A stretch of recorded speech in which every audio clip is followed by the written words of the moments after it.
Vous avez une activité qui a du sens et qui compte pour vous, mais pourtant, vous avez du mal à communiquer dessus et encore plus à vous montrer. Poster sur les réseaux vous tétanise, vous avez peur de parler de vos offres. Alors vous essayez de vous forcer parce que votre entreprise en dépend, mais vous finissez par craquer et vous vous en voulez. Si je le sais, c'est parce que je vis exactement la même chose que vous. Je m'appelle Mylène, je suis coach en communication et j'accompagne des femmes entrepreneurs à incarner leur message avec authenticité. Et pourtant, j'ai moi-même une peur viscérale de sortir de l'ombre, ce qui m'a même coûté ma première entreprise. Alors j'ai décidé de transformer ce blocage en exploration.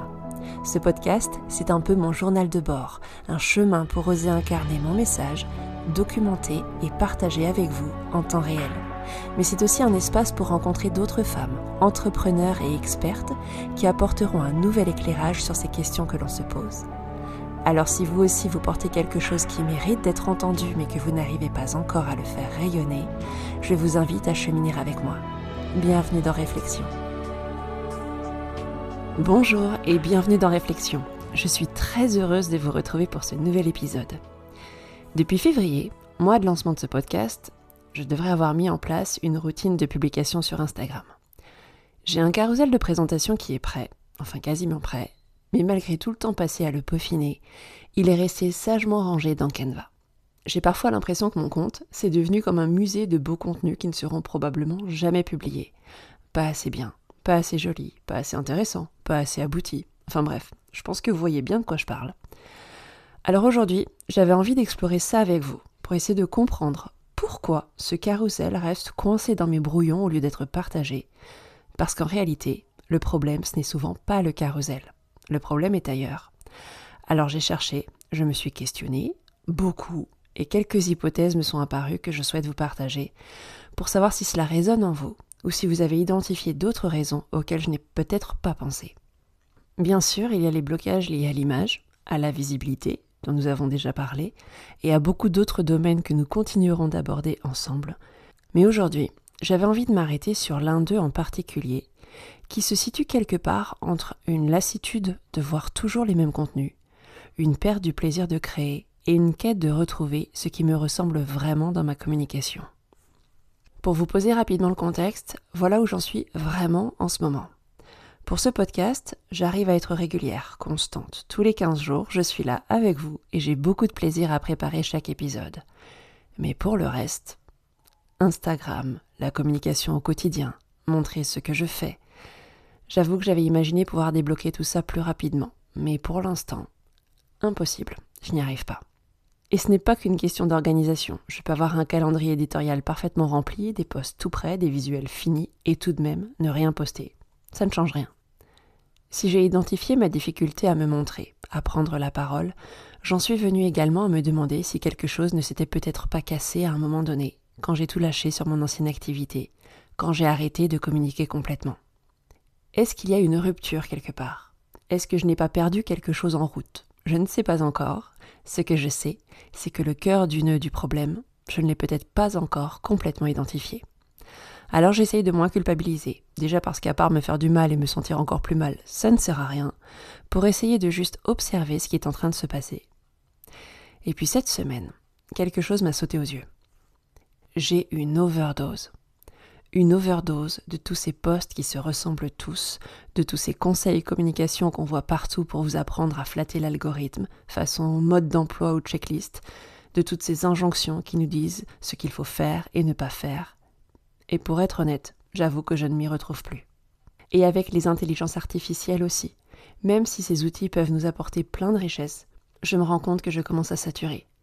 Ce qui est recommandé partout, ces prompts tout faits, prêts à l'emploi que l'on voit de plus en plus et qui continuent de nous faire converger vers une uniformisation de nos communications, tout ça me donne l'impression d'avoir besoin de m'en éloigner encore plus. Parce que ce qui me frappe le plus, c'est que tous les contenus se ressemblent. Les mêmes textes, les mêmes façons d'écrire, les mêmes plans vidéo, les mêmes polices d'écriture, les mêmes couleurs, les mêmes codes. Tout ça me donne l'impression que l'on glisse doucement vers du copier-coller généralisé. Et je ne m'y retrouve absolument pas. Et finalement, il y a quelque chose de très paradoxal là-dedans. Parce qu'en fait, on cherche toutes à être visibles, à exister, à nous faire remarquer dans notre communication. On veut réussir à sortir du lot. Mais pour cela, On utilise les mêmes recettes, on suit les mêmes conseils, on adopte les mêmes formats. Et du coup, en voulant être plus visible, finalement, on continue simplement à entretenir notre invisibilité. Parce que ce n'est pas en ressemblant à tout le monde, même dans des contenus très qualitatifs, qu'on réussira à se démarquer. Et moi, je suis fatiguée de cette course, fatiguée d'essayer de rentrer dans des cases qui ne me correspondent pas, fatiguée de suivre des codes qui m'oppressent dans ma façon de communiquer. J'en ai marre des contenus qui se ressemblent, des modes, du copier-coller. J'ai l'impression que tout ça bride mes idées. Et il y a encore autre chose, de plus insidieux quand on cherche à suivre ces tendances qu'on nous recommande, c'est que forcément, cela va nous amener à nous comparer aux autres. En essayant de reproduire quelque chose qui ne nous appartient pas, sans y mettre une part suffisante de qui nous sommes, nous allons forcément trouver nos contenus plus fades, moins intéressants, de moins bonne qualité, déjà parce que souvent ces créateurs n'en sont pas à leur début, mais aussi et surtout parce que cela ne nous ressemble pas réellement. Et puis il y a autre chose. Les intelligences artificielles m'ont appris à travailler vite, très vite, trop vite. Je me suis rendu compte que mon cerveau ne fonctionne plus comme avant, je le sens. Et je sens aussi que j'ai besoin de ralentir, de me recréer une bulle loin des écrans, des notifications, des distractions, de cette course à la perfection dans ma communication. Il y a une phrase qui m'a récemment marquée au détour d'une vidéo. Si tu consommes plus que tu ne crées, il y a un problème. Et j'en suis justement là. À part ce podcast, je ne crée plus. Je n'ai plus le temps de vivre certaines étapes extrêmement importantes dans le processus créatif. Si tu consommes plus que tu ne crées. J'avoue que depuis que je l'ai entendue, cette phrase tourne en boucle dans ma tête. Et vous pouvez aussi faire le test. Allez voir combien de temps vous avez passé sur les réseaux sociaux et comparez-le au temps que vous avez passé à créer du contenu pour votre communication. C'est un piège dans lequel nous sommes nombreux à tomber. On pense y aller pour faire de la veille, voir ce qui se fait, s'inspirer. Et puis on reste bloqué, on se met à scroller, souvent beaucoup plus longtemps que prévu. Et c'est généralement ça qui va venir entretenir nos doutes et notre découragement face à tous les contenus que l'on aura vus, avec cette petite voix qui nous murmure que c'est si parfait que nous n'arriverons jamais à faire aussi bien. Et voilà, notre processus créatif vient de s'arrêter juste là. Tous ces schémas, je les connais par cœur pour les avoir vécus et pour retomber encore dedans par moments. Alors j'ai décidé d'essayer de les reprogrammer. Et pour être honnête, ce n'est pas toujours facile quand ce sont des habitudes ancrées depuis longtemps. Depuis que j'ai pu identifier ces différents points, je me suis mise en quête de plus de lenteur. Et surtout, j'ai besoin de retrouver du sens, de l'authenticité, de retrouver ce qui me ressemble, ce qui me met en joie, ce qui me réconforte dans ma façon de communiquer, parce que c'est tout ce que j'ai perdu, et c'est ce qui me manque aujourd'hui. Il y a quelques semaines, j'ai vu passer une vidéo sur Instagram d'une créatrice de contenu américaine, et dans cette vidéo, elle tapait à la machine à écrire. Et cette image-là, ce son, ça m'a ramené à quelque chose. Ça m'a ramené à la machine à écrire de ma grand-mère, celle avec laquelle je jouais sans cesse quand j'étais enfant. Ça m'a ramené tant de souvenirs, les odeurs, les matières, les sons, et surtout, cela m'a amené beaucoup d'émotions. Et ça m'a fait penser à ce que je vis avec ce podcast, ce journal de bord, le papier, ces carnets que j'aime tant et qui m'accompagnent au quotidien, ce besoin que j'ai de retrouver du plaisir créatif dans ma communication.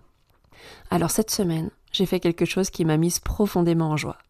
Je me suis acheté une vieille machine à écrire sur un site de petites annonces. Et ce n'est pas pour la nostalgie, c'est parce que j'ai compris quelque chose. J'ai besoin de ralentir. J'ai besoin de retrouver ces erreurs aussi, parce qu'une faute de frappe sur une machine à écrire, ça n'a pas du tout le même effet que sur un clavier d'ordinateur. Avec une machine à écrire, on ne peut pas juste appuyer sur « effacer ». L'erreur reste ancrée dans le papier, elle fait partie du chemin, elle le rend peut-être imparfait, mais surtout elle le rend unique. Et cette machine à écrire, elle représente tout ça à la fois. Un moyen de retrouver du sens, de l'authenticité, ce qui me ressemble. Elle va me demander du temps aussi. Pour la rendre à nouveau fonctionnelle, elle va me permettre de redécouvrir une autre façon d'écrire, forcément plus lente au début, mais consciente, pleinement présente et loin des écrans. Et c'est aussi une façon de garder ma grand-mère près de moi. Tout ça m'a aussi fait réfléchir aux espaces créatifs que j'ai abandonnés. Par exemple le dessin.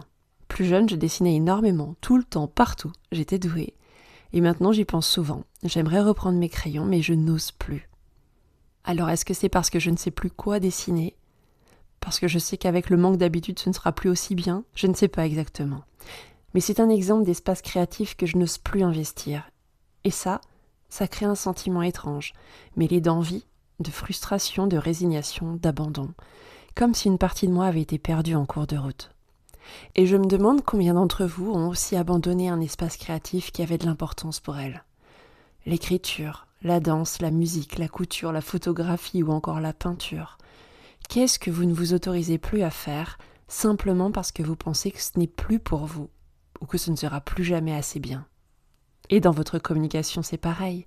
Qu'est-ce que vous n'osez pas montrer? Quelle partie de vous gardez-vous cachée parce qu'elle ne rentre pas dans les codes qu'on vous a appris à suivre? En ce moment, ce que je cherche vraiment, c'est de trouver ma propre voie de communication, sans avoir à rentrer dans les cases, sans avoir à suivre les codes qui m'oppressent.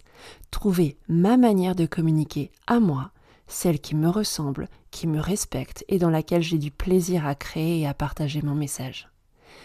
Et pour cela, j'ai compris qu'il faut que je me libère suffisamment pour savoir qui je suis, ce que j'aime, juste moi, en me détachant des conditionnements liés à ce que pensent les autres, à ce qu'ils vont dire, à leur jugement. Juste moi. Qu'est-ce qui me fait plaisir? Et je crois que ce que je vis aujourd'hui dans ma communication ne vient pas seulement des réseaux sociaux. Cela vient peut-être réveiller quelque chose de beaucoup plus ancien, parce que dans la vraie vie, je ne sais pas parler de moi. En général, les gens ne comprennent pas forcément ce que je vais expliquer et quasiment toujours, ils s'en désintéressent. Ils attendent poliment la fin de ma phrase pour changer de sujet ou pour tourner les talons. Je ne sais pas depuis combien de temps c'est comme ça, mais je sais comment et combien cela m'a conditionné dans l'idée que ce que je pourrais avoir envie de dire, quoi qu'il arrive, n'intéressera personne. Et au fur et à mesure, je me suis de plus en plus renfermée sur moi. Soit je ne prends pas la parole, soit je parle de moi avec énormément de maladresse parce que je pars battue d'avance, inintéressante avant même d'avoir ouvert la bouche. Très peu de personnes me connaissent réellement. Quels sont mes centres d'intérêt ou mon histoire? Ce sont des choses que j'ai appris à taire pour ne pas souffrir, parce que lorsque je me livre sur quelque chose d'important pour moi, et que l'on me renvoie de l'indifférence, de l'ennui ou du mépris, c'est quelque chose qui me blesse profondément. Et pour moi, les réseaux sociaux sont le parfait prolongement de ces situations, amplifié par le filtre de l'algorithme qui sera là avant tout le monde pour décider si, oui ou non, ce qu'on a à dire mérite d'être rendu visible, sans parler de la méchanceté que l'on peut voir dans certains commentaires et qui ne crée absolument pas le contexte rassurant et bienveillant dont on aurait besoin pour oser se rendre un peu plus visible. Alors ce podcast, ça a été un peu mon échappatoire. Un espace que j'ai créé à mon image, qui me ressemble, qui me permet de créer en sécurité un cadre bienveillant, respectueux et qui m'a permis d'oser cette authenticité. Et cette semaine, j'ai eu un retour d'une auditrice qui m'a beaucoup touchée. Elle m'a dit qu'en écoutant le podcast, elle avait l'impression d'entendre son propre intérieur. Et ça m'a bouleversée. Parce que j'ai eu l'intuition que c'était peut-être cette vulnérabilité, celle que je n'avais encore jamais vraiment osée avant, qui avait permis cette résonance. Et ça m'a fait réfléchir à quelque chose d'encore plus personnel. Jusqu'à maintenant, quand je ne me sentais pas écoutée, le problème ne venait pas forcément de ce que j'avais à dire. Je me suis peut-être simplement protégée en adoptant des façons de communiquer qui n'étaient pas vraiment les miennes. Et petit à petit, ça a fini par m'influencer, jusque dans ma manière de communiquer dans mon activité. Et ça, je crois que nous sommes nombreuses à le vivre, sans forcément réussir à le nommer. Et peut-être que vous aussi, vous cherchez la même chose, votre propre voix, votre propre façon de communiquer, celle qui vous ressemble vraiment, pas celle qu'on vous a dit d'adopter pour être visible. Parce qu'au fond, ce n'est pas en imitant les autres que vous allez trouver votre place, c'est en osant être pleinement vous-même. Avant de clôturer cet épisode, je voulais vous proposer quelques pistes de réflexion, pour celles qui le souhaitent, pour peut-être commencer à explorer où vous en êtes avec cette question de retrouver votre propre voix dans votre communication. La première question est celle-ci. Dans quel code essayez-vous de rentrer qui vous oppresse ? Les mêmes polices que tout le monde, les mêmes couleurs, les mêmes formats de posts. Qu'est-ce que vous faites dans votre communication parce que c'est ce qui marche, mais qui ne vous ressemble pas du tout et qui vous met dans l'inconfort? Et la deuxième question, peut-être la plus importante. Si personne ne vous regardait, comment communiqueriez-vous ? Si l'algorithme n'existait pas, si les vues, les likes, les commentaires ne comptaient pas, que partageriez-vous juste pour le plaisir et parce que ça compte véritablement pour vous? Prenez le temps d'y réfléchir cette semaine, peut-être même de noter vos réponses dans un carnet, parce que c'est peut-être là dans ces réponses que se cache ce qui pourra vous rendre vraiment unique dans votre communication. Nous voilà arrivés au terme de ce 5e épisode de réflexion.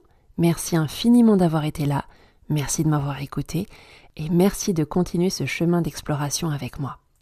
Si cet épisode vous a touché, si ces mots ont résonné en vous, je vous invite à le partager autour de vous. Et si ce podcast vous plaît, vous pouvez lui offrir 5 étoiles sur votre plateforme d'écoute préférée. C'est vraiment un très grand soutien pour mon travail. Quant à moi, je vous donne rendez-vous à la prochaine pleine lune pour un nouvel épisode. D'ici là, prenez soin de vous, soyez douce avec vous-même et rappelez-vous, ce qui vous rendra véritablement unique se trouve très souvent dans ce que vous n'osez pas encore montrer. À très bientôt dans Réflexion.